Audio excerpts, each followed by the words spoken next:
So mga tol, nagsalita na po ang promoter ni Casimero at Luis Nery na si Koki Kameda tungkol sa sumabog na balita kahapon kung saan magtutuos na si Casimero versus Nery sa April 18 ngayong taon na ito. So nalaman na nga po ni Koki Kameda yung lumabas na balita tungkol sa dalawa. Kaya nagsalita na po itong si Koki Kameda at sinabi niyang lumabas na daw yung balitang Casimero versus Nery. Mahirap daw paglabanin yung dalawang fighter ng ganung kadali. Tinawag po yan ni Koki Kameda na forbidden showdown ng dalawang bad boy. Pero dahil parehas daw nakapirma sa iisang promotion yung dalawang fighter, hindi daw imposibleng hindi mangyari yung laban na yan. So base sa mga sinasabi ni Koki Kameda, mukhang totoo yung lumalabas na balita na maglalaban yung dalawa. Kaso hindi pa kasado.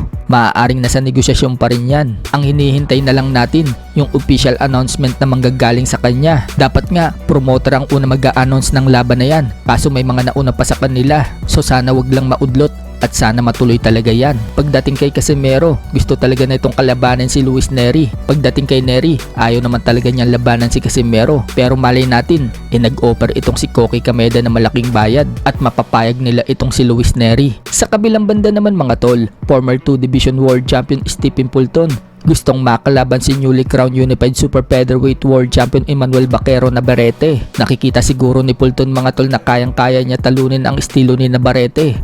Pressure fighter kasi itong si Navarrete, kaya malamang yan, pupuntusan niya lang ito. Katulad ng ginawa ni Fulton sa laban nila ni Brandon Figueroa, nanalo itong si Fulton sa puntusan. Dagdag pa ni Fulton sa post niya, soon magiging 3 Division World Champion daw siya. Pero may mga naniniwala na hindi pa rin daw uubra itong si Fulton kay Navarrete. Mahaba daw ang galamay ni Navarrete, hindi daw uubra itong si Fulton sa distansya. Sa ibang banda naman mga tol, Kit Thurman nagbigay ng opinion sa laban ng Ryan Garcia versus Shakur Stevenson.